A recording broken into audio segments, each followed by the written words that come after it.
Alors, les membres de la famille en langue turque, c'est aile, üyeleri. Je répète, aile, üyeleri. C'est-à-dire que les membres de la famille se traduisent en langue turque par aile, üyeleri. On commence en premier avec la mère. Mère en langue turque, c'est anne. Je répète, anne. Et le père en langue turque, c'est baba. Baba. Donc, la mère en langue turque, c'est anne et le père, c'est baba. Alors, pour dire ma mère, on dit annem. Et pour mon père, c'est babam. Alors ici, je vous conseille de revoir le cours sur la possession qu'on a vu dans une ancienne vidéo pour formuler mon père, ma mère, etc. Donc, anne, c'est mère, baba, c'est père, annem, ma mère, babam, c'est mon père. Alors, fils, c'est oğul. Je répète, fils, c'est oğul. Et pour dire mon fils, ça devient oğlum. C'est-à-dire que le N devient avant le U. Oğlum, pour dire mon fils. Et pour dire simplement fils, c'est oğul. Fille, c'est kız. Je répète, fille, kız. Pour dire ma fille, c'est kızım. Donc, oğlum et kızım. Et fils, tout simplement, c'est oğul. Et fille, c'est kız. Alors ici, on a grande sœur, c'est-à-dire si vous avez une sœur plus âgée que vous. Donc vous lui dites abla. Je répète, c'est abla. Une sœur qui est plus grande que vous, plus âgée que vous. Alors c'est abla. Et un grand frère, c'est-à-dire un frère qui est plus âgé que vous, c'est abi. Abi. Alors, dans certains PDF ou bien dans certains livres, vous pouvez trouver pour abi, abi. C'est-à-dire qu'ils l'écrivent avec un gémeau, abi. Alors, cette écriture aussi est juste, mais c'est juste l'ancienne écriture de ce mot. Alors, ce mot maintenant est plus utilisé dans la vie de tous les jours. C'est-à-dire, grand frère, c'est abi. Maintenant, c'est petite sœur, c'est-à-dire que si votre sœur est moins âgée que vous, alors c'est kız kardeş. Et petit frère, c'est erkek kardeş. C'est-à-dire, si vous avez une sœur plus âgée que vous, vous lui dites abla. Si vous avez un frère plus âgé que vous lui dites abi. Et si vous avez une sœur moins âgée que vous lui dites kız kardeş.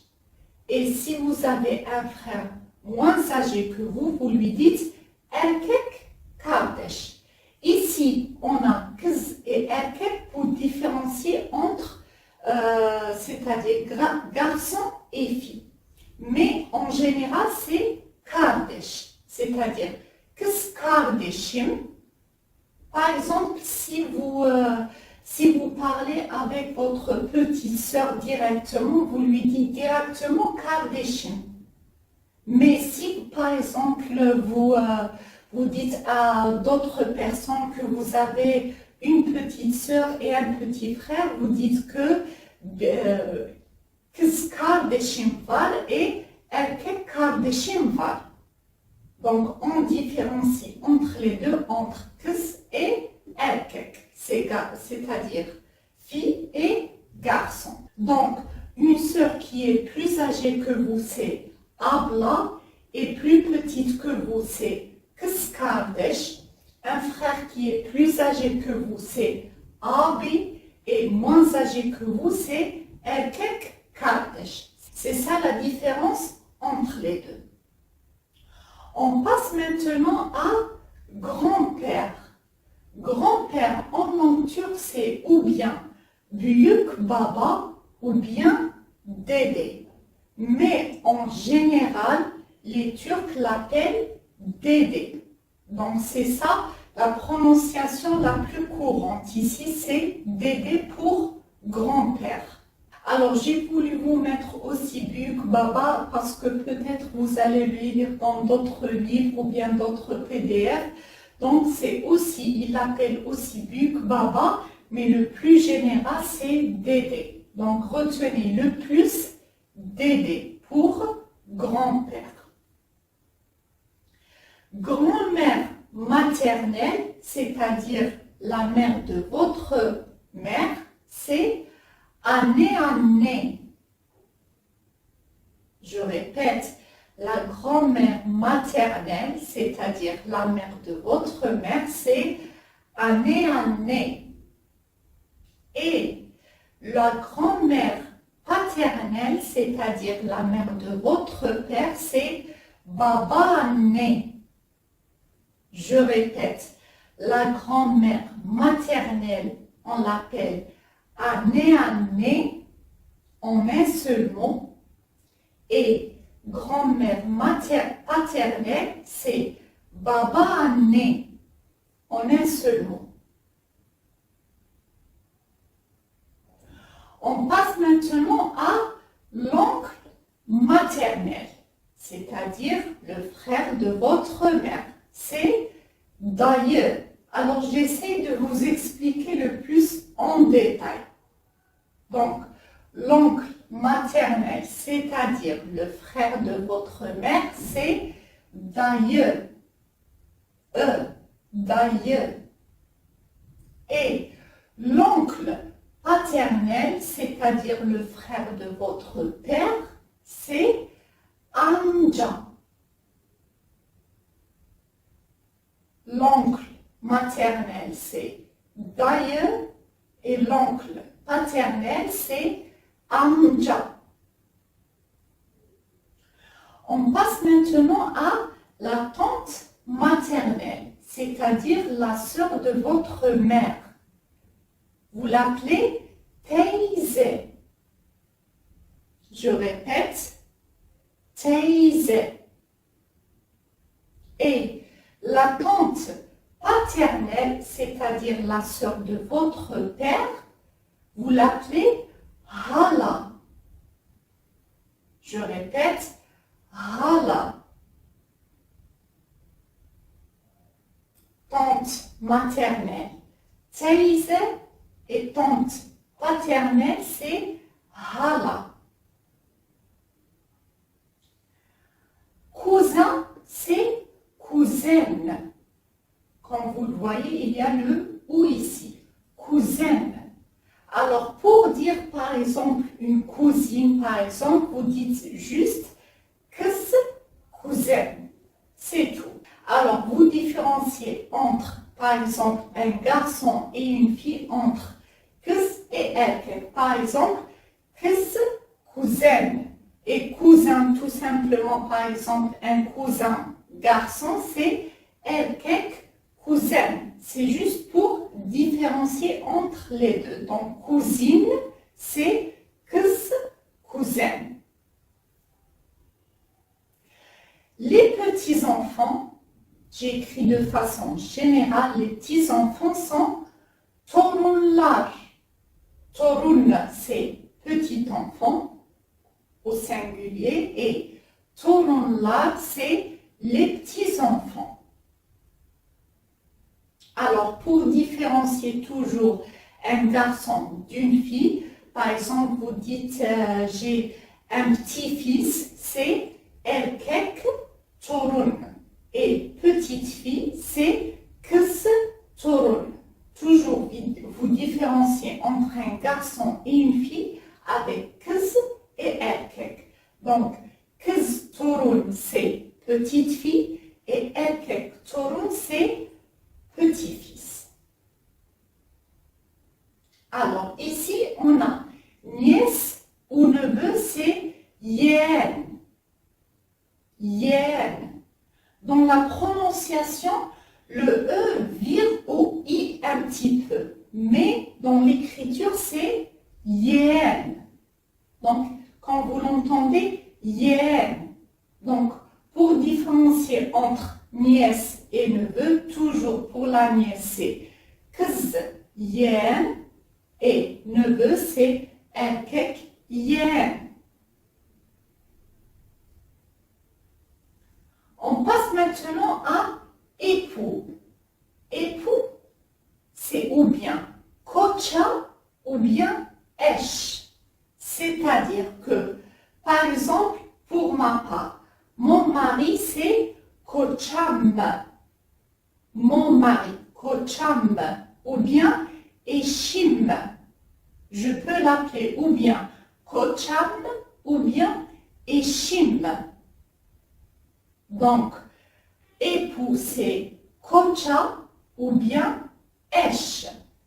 Et épouse ou bien karı ou bien eş aussi. Donc, par exemple, le mari peut dire à sa femme eşim et la femme veut dire à son mari aussi eşim. Mais pour différencier l'un de l'autre, c'est-à-dire que le mari dit à sa femme karım et la femme dit à son mari koçam. C'est ça la différence. Mais il peut dire le même terme qui est eşim. Donc, époux ou bien koça ou bien eş et épouse ou bien karı ou bien eş aussi. Alors, le beau-père c'est kayınpeder. Je répète, beau-père c'est kayınpeder. Par exemple, pour ma part, le père de mon mari est kayınpeder. Ou bien, pour mon mari, mon père c'est kayınpeder. Et belle-mère c'est kayınvalide.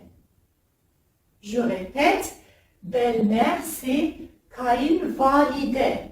C'est-à-dire que la mère de mon mari est kayınvalide pour moi et ma mère pour mon mari c'est kayınvalide. Alors comme vous le voyez, j'essaie de vous expliquer le plus possible pour que vous compreniez chaque terme.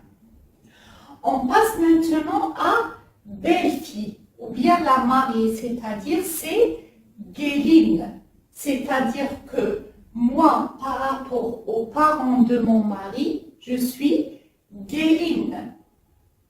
Et beau-fils, c'est-à-dire le mari, c'est damat.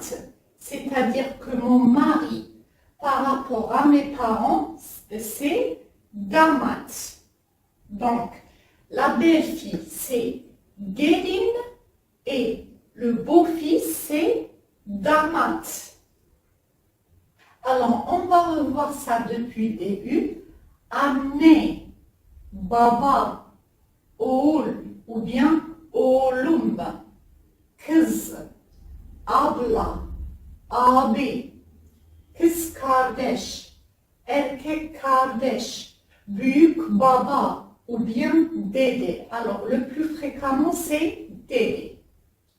Anne, baba anne, dayı, amca, teyze, hala, kuzen, torunlar, yeğen, koça ou bien eş, karı ou bien eş, kayınpeder, kayınvalide, gelin et damat. Alors, on va passer maintenant à la deuxième partie de la vidéo avec quelques autres termes à retenir. Alors, on continue maintenant avec le mari de la sœur. Alors, pourquoi j'ai écrit plus en détail maintenant les termes? Parce que la plupart de ces termes, c'est ou bien belle-sœur ou bien beau-frère dans la langue française. C'est pour que vous compreniez très très bien ce que ça veut dire chaque terme. J'ai préféré vous écrire ça plus en détail. Donc, le mari de la sœur, c'est enişte. C'est-à-dire le mari de votre sœur, pour vous, c'est enişte. Enişte. Et la femme du frère, c'est-à-dire la femme de votre frère, pour vous, c'est yenge. Je répète, yenge. Alors, ici, je voudrais vous faire une remarque. Alors, cette expression yenge, alors, elle peut être utilisée comme par exemple ici pour la femme de votre frère, ou bien par exemple la femme de votre cousin, ou bien la femme de votre oncle, ou bien de vos oncles, ou bien par exemple la femme de vos amis. Donc c'est ici, yenge, c'est plutôt une expression de respect qu'on formule aux femmes de, par exemple, des amis, des cousins, des oncles, etc. Donc, c'est à savoir, cette montre, il faut la retenir. On passe maintenant à sœur du mari, c'est-à-dire la sœur de mon mari. Pour moi, c'est görümce. Je répète, görümce. La sœur de votre mari, c'est görümce. La sœur de l'épouse, c'est baldız. C'est-à-dire que, par exemple, pour ma part, ma sœur, pour mon mari, c'est baldız. Je répète, ma sœur, pour mon mari, pour lui, c'est baldız. Et le frère de l'épouse, c'est-à-dire mon frère, pour mon mari, c'est kayınbirader. Je répète, kayınbirader. Donc, ma sœur pour mon mari, c'est baldız, et mon frère pour mon mari, c'est kayınbirader. Donc, c'est pour ça que j'ai préféré vous mettre chaque terme en l'expliquant plus en détail, parce que normalement c'est ou bien belle-sœur ou bien beau-frère pour tous ces termes dans la langue française. Donc j'espère que vous avez bien compris ces termes. Donc c'est enişte, yenge, görümce, baldız et kayınbirader.